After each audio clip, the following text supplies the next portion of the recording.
다니엘서 1장 1절로 10절 말씀을 본문으로 우리가 뜻을 정할 때라는 제목으로 말씀을 나누고자 합니다. 지금도 세계 곳곳에서는 전쟁과 분쟁으로 고통당하는 사람들이 많이 있습니다.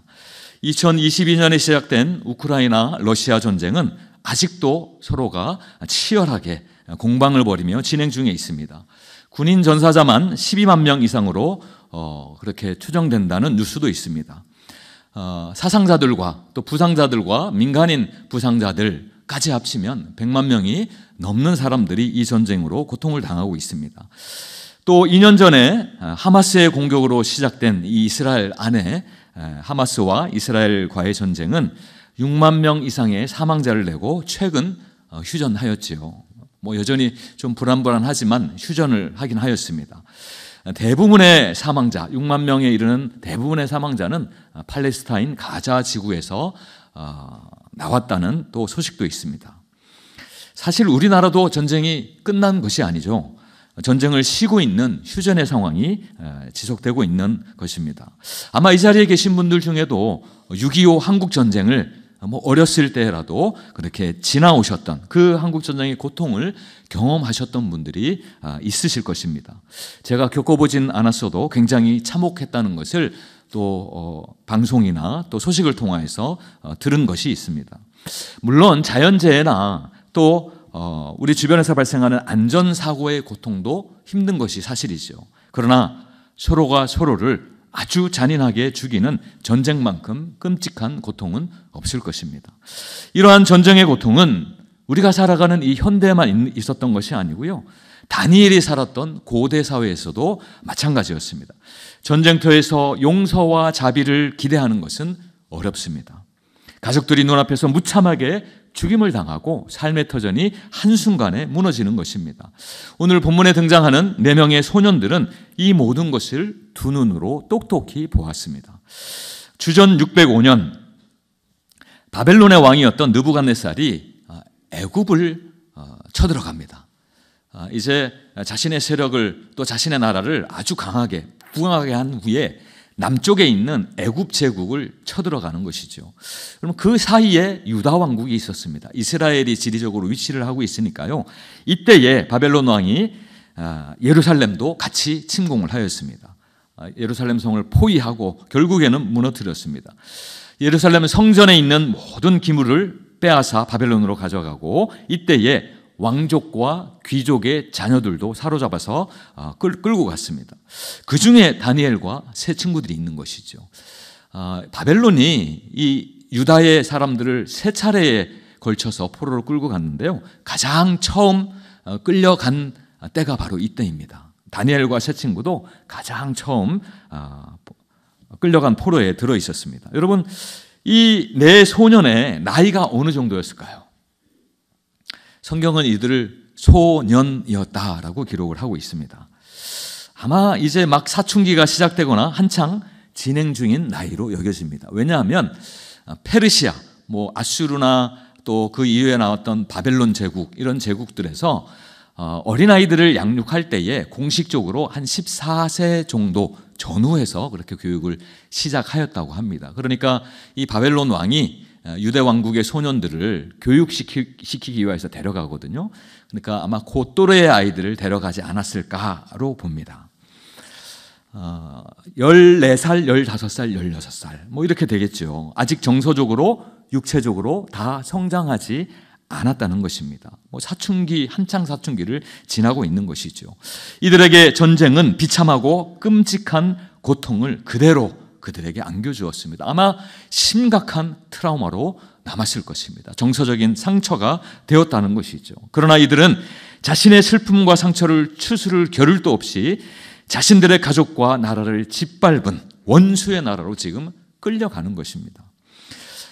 이 소년들은 단지 바벨론이란 낯선 땅으로 옮겨지는 것이 아니라 사실은 신앙의 정체성, 그들이 가지고 있었던 여호와 하나님에 대한 신앙의 정체성도 뿌리채 흔들리는 그런 환경으로 들어가는 것입니다. 이름이 바뀌고 언어가 바뀌고 문화가 바뀌고 음식까지 바뀌게 되는 것이죠. 모든 것이 여호와 하나님 대신 바벨론의 우상을 중심으로 돌아가는 그 세상, 그 환경, 그곳에서 믿음을 지킨다는 것은 사실은 거의 불가능한 일일 것입니다.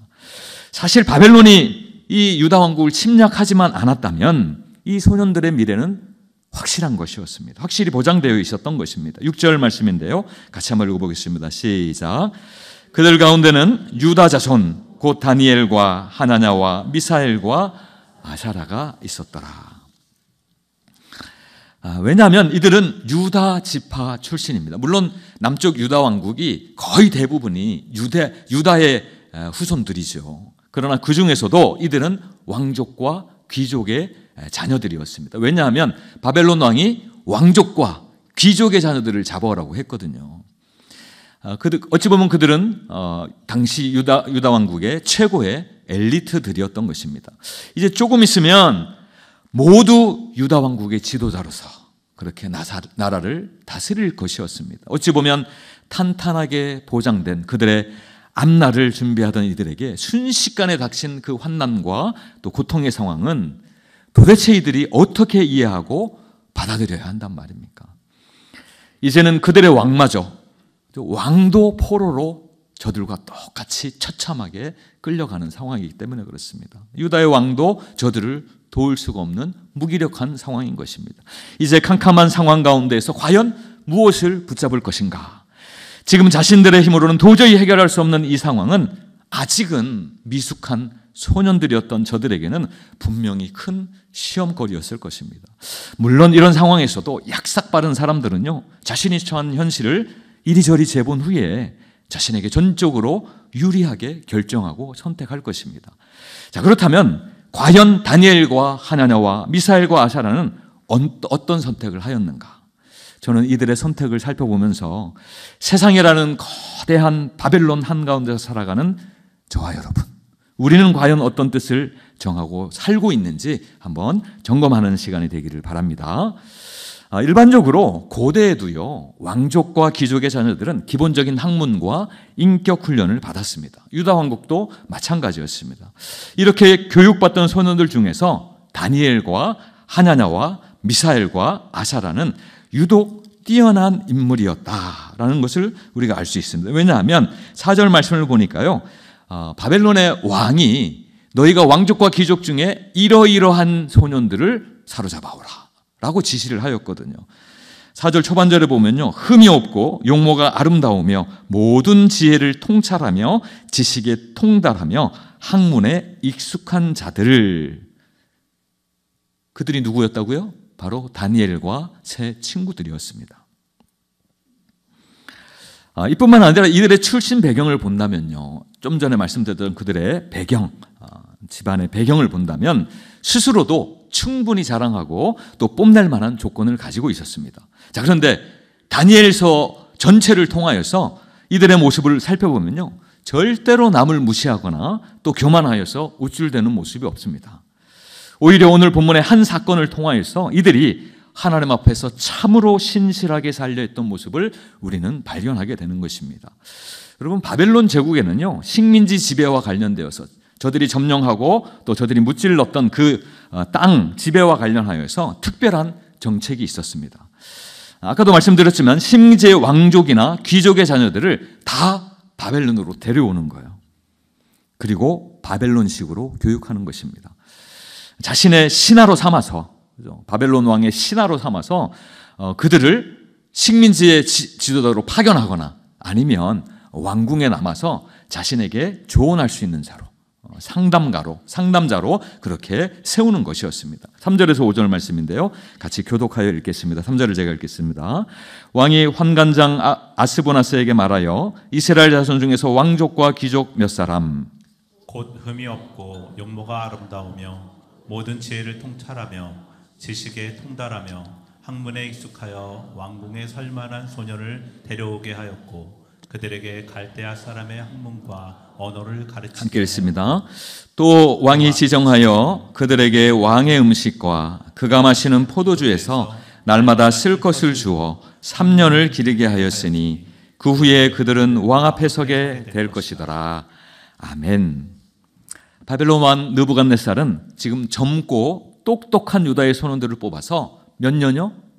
3년 동안 아주 집중적으로 교육시켰습니다. 여러분, 사실 이 교육의 과정은요, 민족의 정체성을 바꾸어서 바벨론 제국의 인재로 만들기 위한 것이었습니다. 더 나아가서 이들에게 있는 여호와 하나님에 대한 신앙의 DNA를 완전히 바꾸어 버리는 작업이었습니다. 여러분, 이것을 통하여서 여호와 하나님을 섬기는 히브리인의 정체성에서 우상 마르둑, 바벨론에서 가장 최고의 신으로 여겨졌던 우상 마르둑을 섬기는 바벨론의 정체성으로 바꾸는 아주 치밀하게 계산된 전략이었습니다. 여러분, 이뿐만 아니라 이들은 느부갓네살의 왕궁에서 특별히 왕의 음식을 먹을 수 있었습니다. 왕이 내려주는 음식을 먹는 자는 사실은 왕에게 속한 신하라는 의미가 있습니다.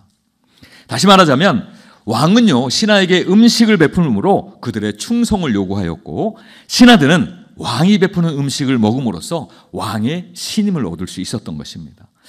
유다의 소년들은 3년간 왕의 음식과 또 포도주를 마시면서 철저하게 바벨론 왕의 신하로 성장하게 되는 것입니다.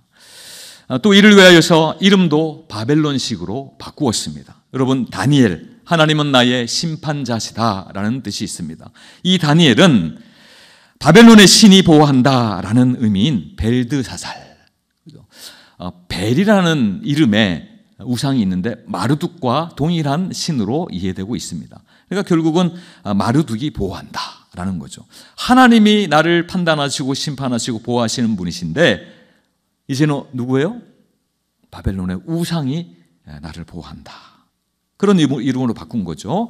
또 여호와는 은혜로우시다, 하냐냐라는 이름인데요, 이것을 바벨론식으로 사드락으로 바꾸었습니다. 아구의 명령, 이 아구도 신의 이름입니다. 아구, 달의 신으로 알려져 있는데요, 지혜의 신, 달의 신, 아구의 명령을 행하는 자, 종, 이런 의미가 있습니다. 미사엘, 누가 하나님과 같으랴, 하나님만이 참된 신이시다라는 의미가 있습니다. 이 이름이 메삭으로 바뀌었죠. 누가 아구와 같은가? 그렇죠?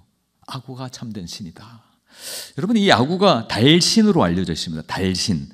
우리가 이슬람의 상징이 초승달이잖아요. 근데 사실은 그 기원이 훨씬 전 이 고대 페르시아의 무속신앙이 있는 것입니다. 달을 숭배하였던, 그걸 상징으로 그대로 차용한 것이죠. 자, 그리고 여호와께서 도우신다라는 이스라엘의 이름인 아사라인데요, 이 아사라를 아벤누고, 누보의 종이다라는 이름으로 바꾸었습니다. 여호와 하나님과 관련된 모든 이름을 지금 바벨론의 우상을 섬기는 이름으로 바꾸어 버린 것이죠. 여러분, 부모님이 지어주신 이름은 그 사람의 정체성과도 같습니다. 태어나자마자, 아니 태중에서부터 그 이름으로 불리는 경우도 있는데요, 그렇게 불리기 때문에 이름이 곧 나 자신인 것이죠. 김영삼, 누구입니까? 여러분 앞에서 어떤 분은 현충원에 계신 대통령을 생각하시던데요, 제가 말하는 김영삼은 앞에 여러분 앞에서 설교하고 있는 김영삼. 네. 그러니까 이름이 바로 그 사람의 정체성인 거예요. 여러분도 속으로 한번 여러분 이름 불러보세요. 여러분인 거예요, 그 이름이.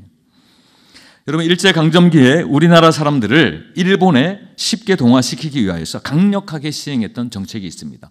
찾아보니까 1940년부터 시행을 했더라고요. 무엇입니까?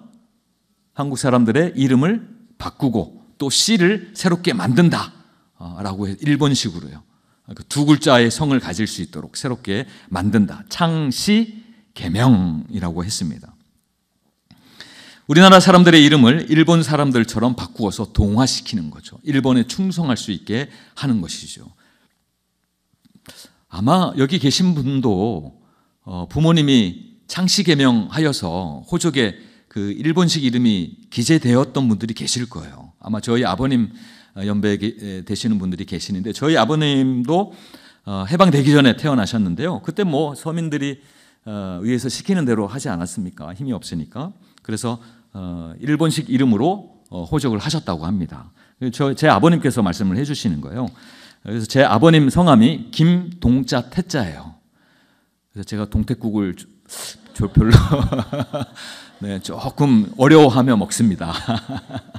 네, 근데 그 이름을 카네무라 도다이. 동태는 그대로 한자음으로 하고 앞에 카네가 김이에요. 금.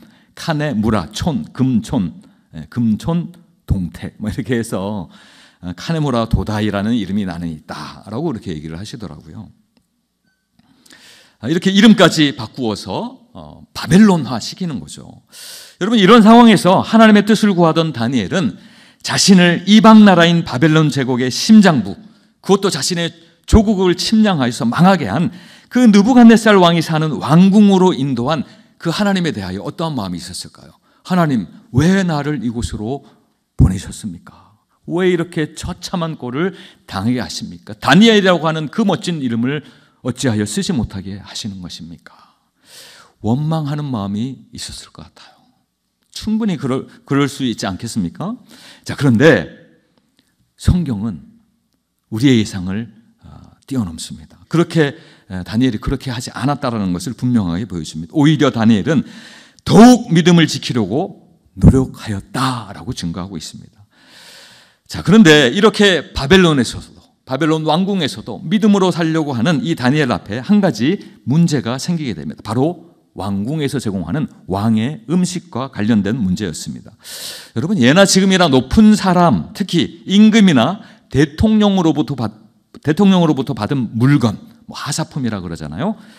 그런 물건에 사람들이 굉장히 큰 의미를 부여하는 것을 봅니다. 예를 들면 요즘에 이제 시계를 많이 선물로 하잖아요, 대통령들이. 그 시계를 차지도 않아요.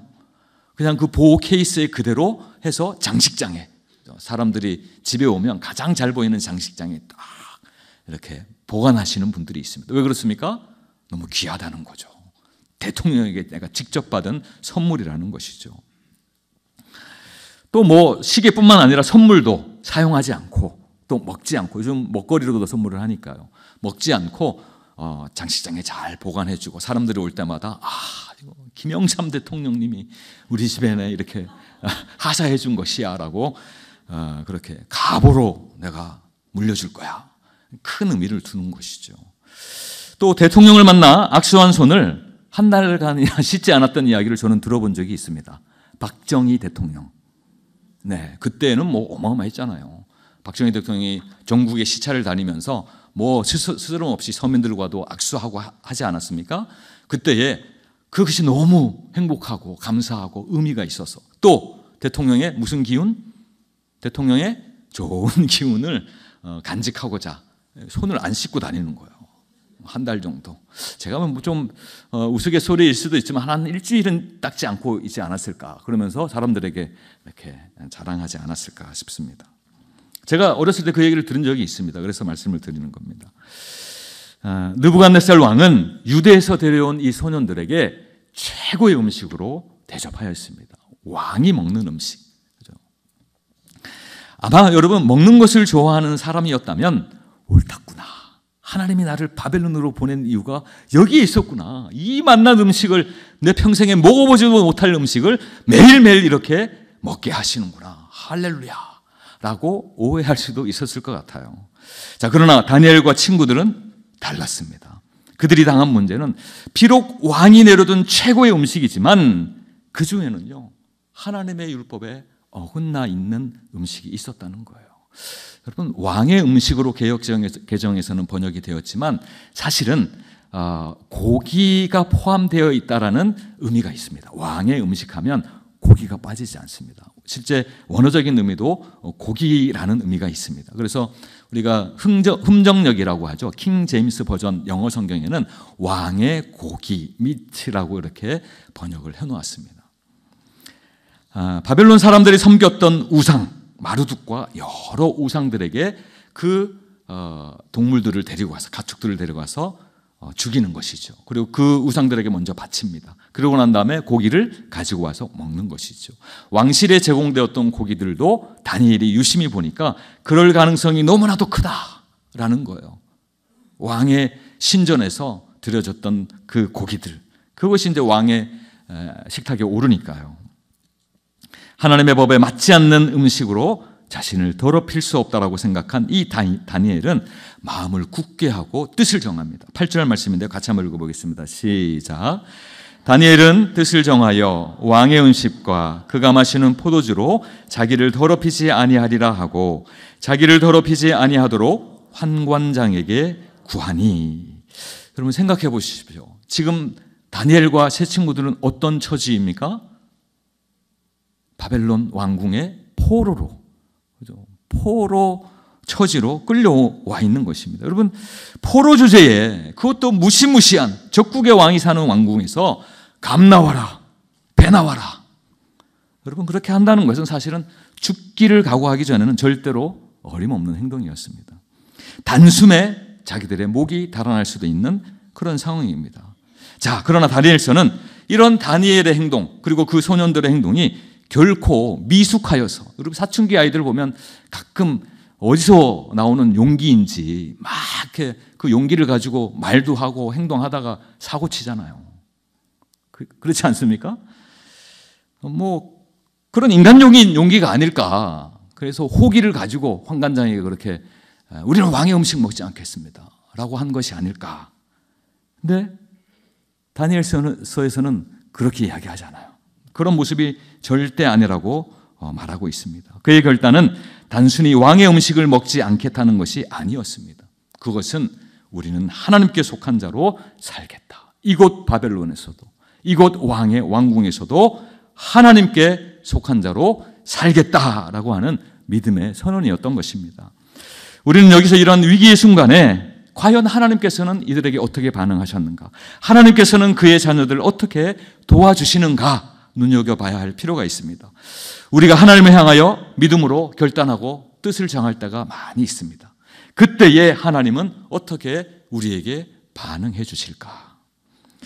처음에 다니엘은요, 음식에 대한 자기의 결단을 환관장이었던 아스부나스에게 먼저 요청합니다. 여러분, 우리가 환관장, 환관이라고 이야기해서 조금 무시하는 생각이 들 수 있습니다. 우리 조선시대 환관들, 내시라고 했잖아요. 거세, 나면서 고자이든지 아니면 스스로 왕궁에 들어가기 위해서 거세를 했든지. 그런데 학자들이 연구한 결과에 의하면 이 페르시아 제국, 페르시아에 있었던 그 여러 제국들의 환관들은 거세가 필요 없었습니다. 거세하지 않고서도 가서 왕을 섬기는 것이죠. 그러니까 사실은 신하인 거죠. 왕의 신하들. 현대인의 성경도 이 환관장을 국내 대신, 왕의 비서실장, 왕의 2인자 그렇게 번역을 하고 있습니다. 자, 이 환관장 아스부나스에게 먼저 요청을 하는데요. 이 소년들에 대한 모든 권한을 왕에게 위임받은 사람입니다. 어찌 보면 바벨론 제국의 2인자일 수 있죠. 두 번째 권력을 가진 자입니다. 8절과 9절. 자기를 더럽히지 아니하도록 환관장에게 구하니 하나님이 다니엘로 하여금 환관장에게 은혜와 긍휼을 얻게 하신지라. 여러분, 여기까지만 살펴보면 다니엘에게 하나님께서 환관장을 통해서 은혜를 베푸시고 왕의 음식을 먹지 않아도 되게 하셨구나라고 생각하실 수 있습니다.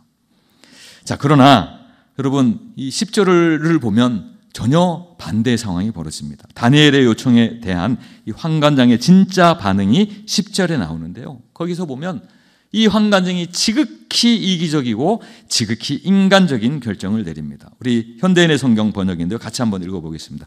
시작. 그러나 궁중 대신은 왕을 두려워하여 다니엘에게 이렇게 말하였다.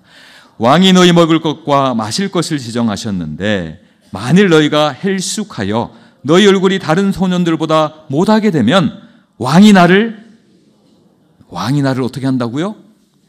죽일지도 모른다. 그 왕명을 내가 어떻게 거역하랴. 물론 너의 형편도 딱하다마는 왕의 명령이 나에게는 최우선이다라고 이야기하는 것이죠. 감히 왕이 내리신 음식을 어떻게 저 소년들에게 먹이지 않을 수 있겠는가? 왕의 명령을 거역하는 일을 일개 환관장인 내가 뭐라고 하겠는가? 그죠? 포로로 끌려온 소년의 요청을 환관장이 듣겠습니까? 자기가 위험해지는데? 세상 어느 누구라도 포로로 끌려온 하찮은 소년을 위하여서 자신이 손해보는 일을 하려고 하는 사람은 이 세상에 없을 것입니다.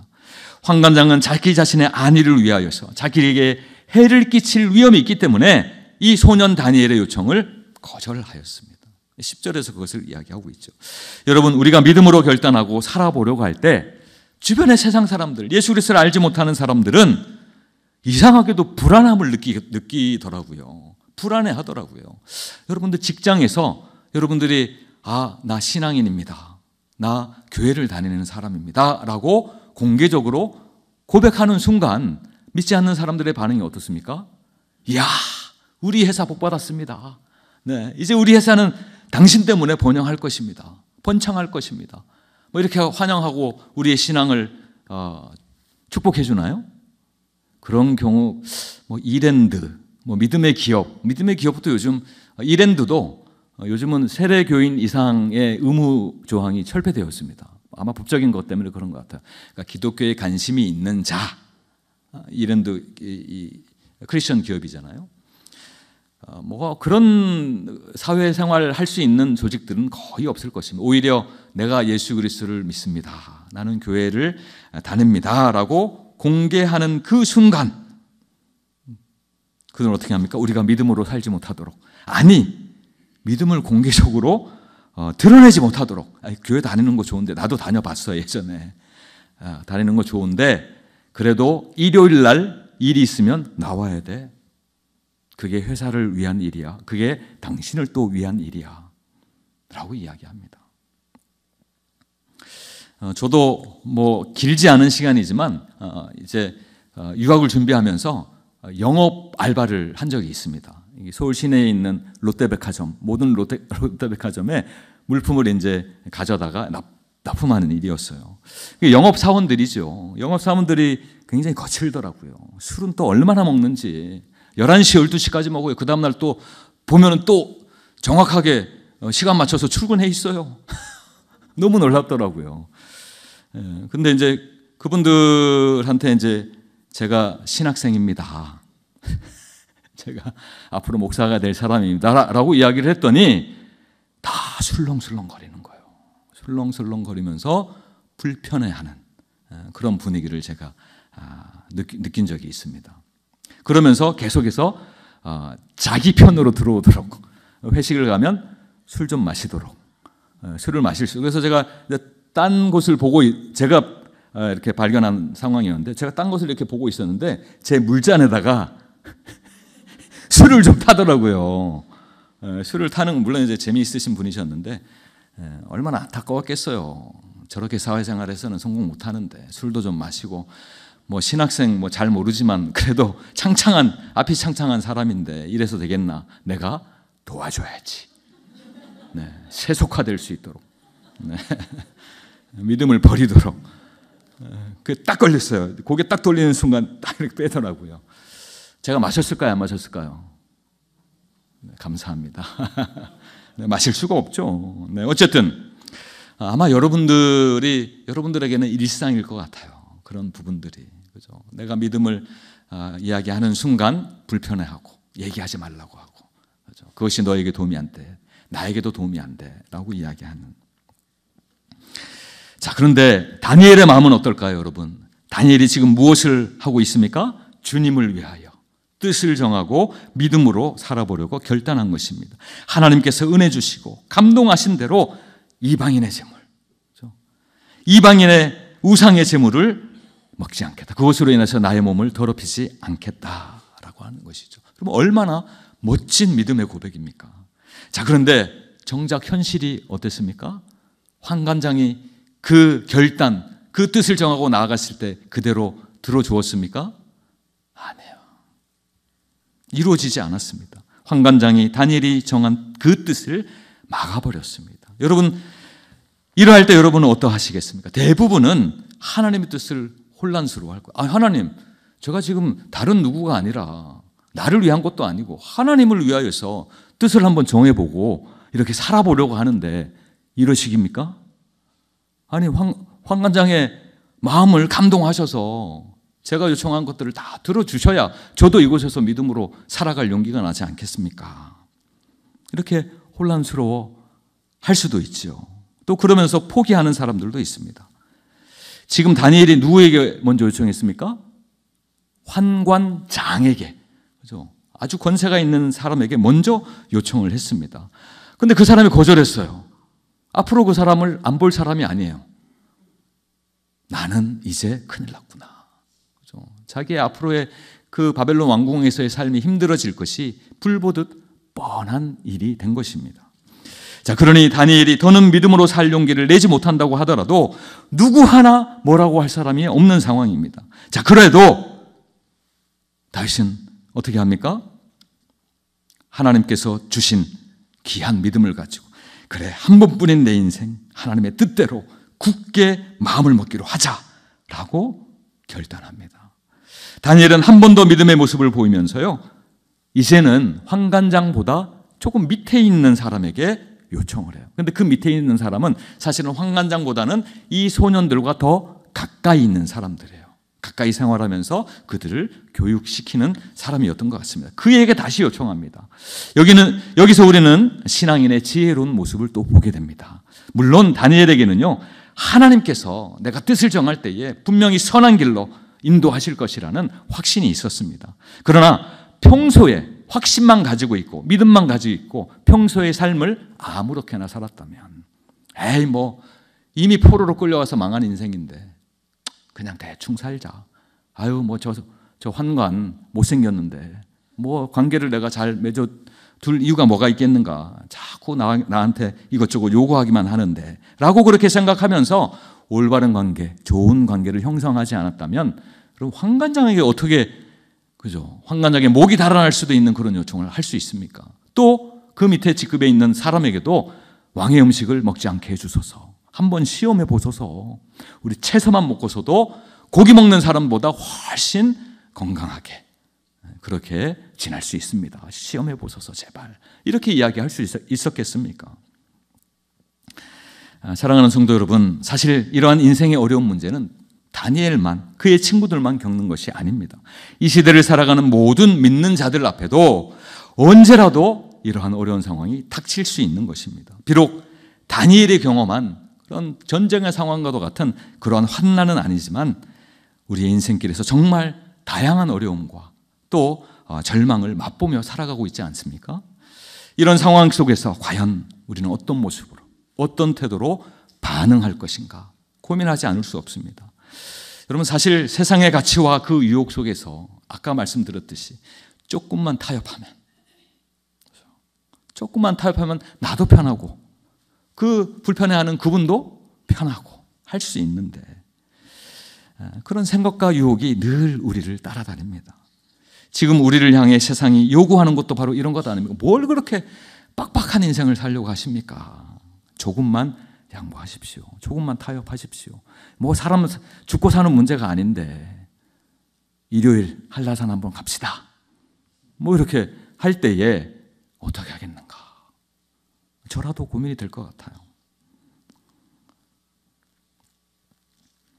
자, 그러나 오늘 다니엘을 통하여 하나님께서 우리에게 이렇게 말씀하십니다. 믿음은 세상과 타협하지 않기로 뜻을 정하는 곳에서 시작된다. 성경은 위기의 순간마다 뜻을 정한 사람들을 통하여 하나님의 역사를 이루셨음을 우리로 알게 하여 주십니다. 아브라함은 갈 바를 알지 못했지만 하나님의 부르심에 순종하고 뜻을 정하여 고향을 떠났습니다. 이 아브라함의 결단을 통하여서 하나님은 그를 믿음의 조상으로 세우셨습니다.